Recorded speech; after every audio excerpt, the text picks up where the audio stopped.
It's Wednesday morning, Wednesday. It's about 5 to 10. 5 to 10.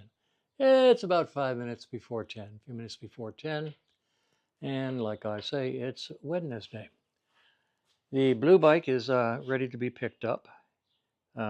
Finding that rectifier and regulator unit had shorted the ground was really weird. It's highly unusual. I checked that whole bike out front to rear looking for anything that could be the problem, never suspecting that that regulator would go shorted. I've seen them go bad. I've seen them go open, which means they weren't charging, but I've never seen one go shorted. So it shorted the ground, kept blowing the fuse, and it took me a long time to figure it all out. So I put about 3 hours into it, charged for 2, and then put a new Podtronics rectifier regulator on it. The gold bike is sitting here with, it's complete theoretically, waiting for the new chain to arrive. As soon as we get the new chain in the house, we'll put that on, and I will get to do a test ride on the gold bike. So, in the meantime, back at the ranch, the black 75 is up on the lift, and for Isolastics. Now, of all the jobs you can do on a Norton, Isolastics is the one I enjoy the least, especially on a 75. I have the funniest feeling I'm going to end up taking this whole air cleaner box out when I try to get to these ISOs back here. You can take a look, they're pretty rough shape. And just to replace those gaiters is difficult. And the front ones are no better, if not worse. So interesting. Let's see if I can get in here and actually find them. Oh, there they. No, there. Yeah, there they are. That's what's left of the gasket, a gaiter. They're just hanging out during the breeze. To do the ISOs, the front are easy. You just take the unit off and drop the engine and rebuild them. The back ones are an adventure. The engine has to be tilted forward in order to get here. Dropping the front, tilting the back means taking off the air cleaners for sure, the carburetors probably, the oil tank maybe, the rear wheel definitely. So you have to work your way from the back forward. Chain guard, rear wheel. Might as well take the mufflers off, get them out of the way. Side cover, battery box, battery, air cleaner assembly, and then maybe you can drop the rear wheel and cant the engine forward enough to get into here to put the new, because this has to come up into this area so you can actually get at the shaft going through the Isolastics. It's a bear. Interesting, these are in really bad condition for a bike that's a 75. And let me see, well, I can't see how many miles are on it. I can do this and see if we can read it. I need it for the records anyway. So there. I'm going to put new bulbs in the dashboard and rebuild the carbs, check the brakes, and see how it goes. I got all the parts. Here's the ISOs, the new gaiters. He wants new fuel lines. I happen to have a set of brand new ones. I bought them for Fred, but I'll go ahead and put them on this bike. Oil filter oil. Oh, this is a new, it's not new. It's a rebuilt 2-brush starter with 4 brushes now. So it's now doubled the number of brushes, which I assume doubles the power. When you put this in, it'll spin that motor real nice. The client, there's less expensive ways of doing it. This is very expensive, and there are less expensive ways. The they make a nice starter. I'll show you. It's not an Altern that I'm talking about. Filter, top mount, air filter, primary gasket. And that pretty well covers all the requests that the client made. Replace ISO, do the timing, carbs check, starter, 4-brush motor, panel lights and instrument lights. Weld the side stand, that's traditional. Primary gasket, change all oils and filter. And make new gas lines, check headlight wires, and convert everything to LEDs, ? Which means probably yes. So that's where we are. What was I going to say? Oh, I don't know. He wanted the bike to remain look stock. I mean, this is a very nice stock bike. So he wanted the original motor replaced with one that looks just like it. They do make a nice aftermarket motor, and don't you know, I don't have one in here. Let's see what's on Fred. Poor Fred. Oh yeah, here's an aftermarket motor. I think that this is a Sportster starter. I think. I don't know, but it's half the price of getting the stock one rebuilt. And let's go back to the bike, and I'll show you something else. I'm going to take this anti-drain down valve out of this pipe because the 75 has one built in right here. So this is redundant and dangerous. If they stick closed, you'll blow up the motor. I know a fellow who had to rebuild a motor after one of these stuck closed, and I don't trust them. What's interesting on my bike, which also has the AMR mod, if you go over here and look at my bike, it appears to have a anti-drain down valve in line because I had that in there before I had the AMR mod done. And I gutted this. Rather than try to make a piece of tubing to replace it, I just took the insides out. So it's just an empty tube. It just looks like it's in place or like it's doing something. Anyway, back to this bike. Like I say, this is the basically the toughest thing you can do to a Norton is replace the Isolastics. If anybody knows any shortcuts, especially for 75, please feel free to comment, give me any hints on ways of making this easier. I'll be using the sky hook to lift up the rear end. I'll be using jacks underneath to lift up the bike. And between the two, I have what I need. It's just a bear. It's not an easy task. It's 10 o'clock now, and I guess I'll start stripping the bike. I don't expect to get halfway down there today. We'll see how it goes. All right, be advised, I'm going to set the camera up. As a matter of fact, I have the camera set up, and I'm just going to let it run for the next period of time while I strip the bike. It's boring stripping the bike, so I'll just let it run, and then this evening when I process these films, I will make that section high speed. When we get into the interesting stuff, I'll do normal slow speed video, but right now just taking the tank seat side covers off, dropping the rear end, all the normal stuff that only takes, you know, an adjustable wrench and a buck knife and duct tape. It's just boring. So stand by. We're going to go into high speed now for a while.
All right, it's 10:30 and Kevin just arrived.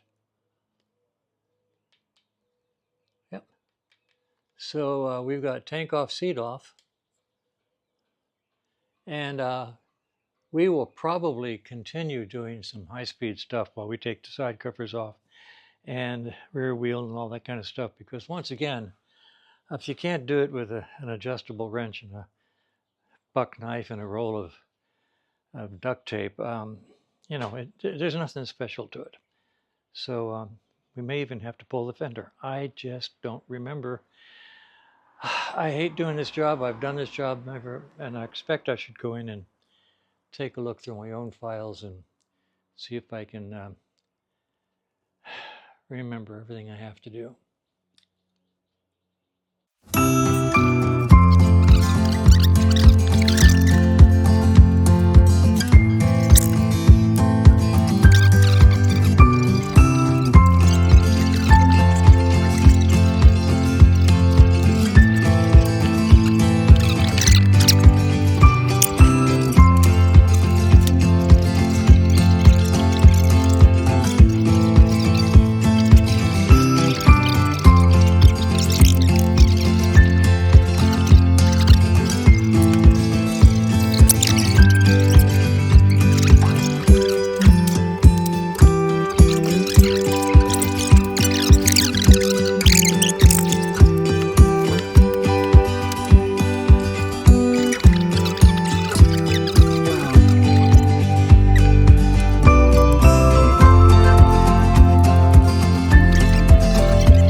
let's take a break of that from that high speed and talk like slow moving human beings. I thought I'd find you something that is interesting. We've mentioned this before. I'm going to mention it again. I just got this carburetor off. I immediately stuck my finger in here, and this gasket is way smaller than the intake and the throat of the carburetor. So by putting this gasket on here, which is really stuck, they cut probably a 32 mil down to a 30, whatever it is. I mean, it's silly. You got to check these gaskets to make sure that they're the right size. So that's going to come off of there. This carburetor is coming off now. Kevin's up here working on the dreaded cross pipe connector. Yeah. And we're going to back off now, and we'll be back in a few minutes. We're making progress, and it is right now 12 o'clock. So, be back in a while. Well, this is interesting. I'm just sort of taking parts and bits off. When I got into the battery area, I found these wires pushed up under here, and I pull them out, and I think these are the wires that would normally go to the assimilator, which usually mounts somewhere back here. So I've got to do some research on these color codes and find out what they are. The 75 had a different assimilator. They didn't use the one that was like the 74, the silver can that mounted up here. They actually had an electronic assimilator back here somewhere, and I gotta find out if these are the wires that go to it, and basically buy a new one. So I'll clean these up. We're also using the original rectifier, this, and then 2 Zener diodes, one on each side in 75. This could be replaced with a solid state rectifier regulator, and I will approach the client on that. So we are creeping slowly forward with progress. I think I'll pull these Z plates off now and then start looking at the rear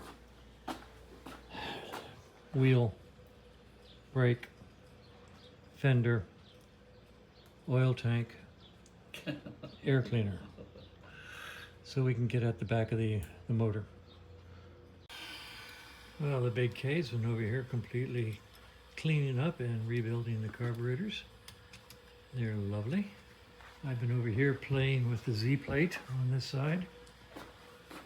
And to get at this back bolt here, the easiest thing to do is go ahead and take the oil tank out. Got the rear hydraulic brake assembly off, and there's a pile of stuff down here that came off, and getting ready to drain the oil. I made this little tool here, probably showed it to you before.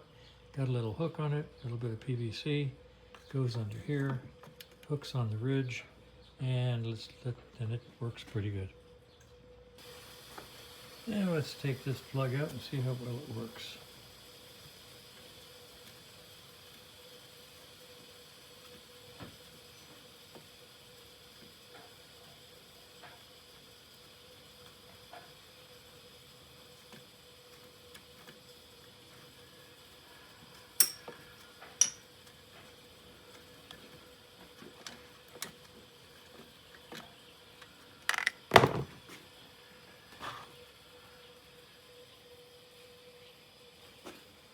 Okay, these needles that came out were in the top of the 3. Put them in the middle. Yeah, that's what I thought. Put them back to standard, yeah. Yep, okay.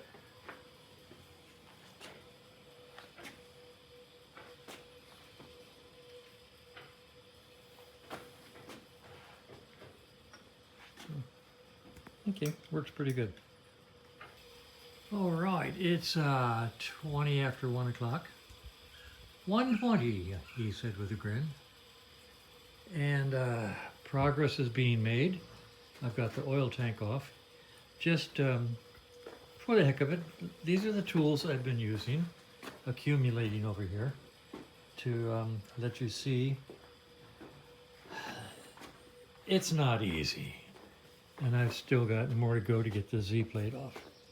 Then I'll start worried about the worrying about that big old 1975 air box there, which I have I have strong feelings. Let's just say that about it. If you ever have to change that, you have to do everything that I've done so far, plus some, just to get it out. Then we'll take the Z plate off, go to the other side, take the Z plates over there off, and then start taking the wheel and the fender off of the bike. And it's 1 o'clock. We've got a couple more hours to go. That's interesting. All right, Kevin's over there taking off the Z plate on the left side. I've got the oil bottle here. This is an opportunity when you have one of these out to stick your finger in here and feel the bottom of the, and see all the grunge that's in there. What I do is I pour it full of gasoline and swish it around with a rag on the end of a long wire until I clean all that sludge out. Then I take it out and I'm gonna mumble with it until it all goes away. And then I wash the oil bottle out with hot soap and water until it's completely clean before I reinstall it. In the meantime, it's out. And this Z plate is out. Here it is down here. Kevin's on the other side taking that side off. I'm going to start packing up all these bits and pieces in Ziploc bags. And next I'm going to work on getting this air filter unit out of here. And then I'm sitting here thinking, what I have to do is get this tube up here so I can replace the rubber bumpers inside. Rubber buggy baby bumpers. Yeah, those.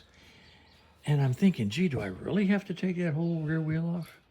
If I disconnect everything, put a jack underneath of the back and lower the front, I'm not sure. I'm going to think on it.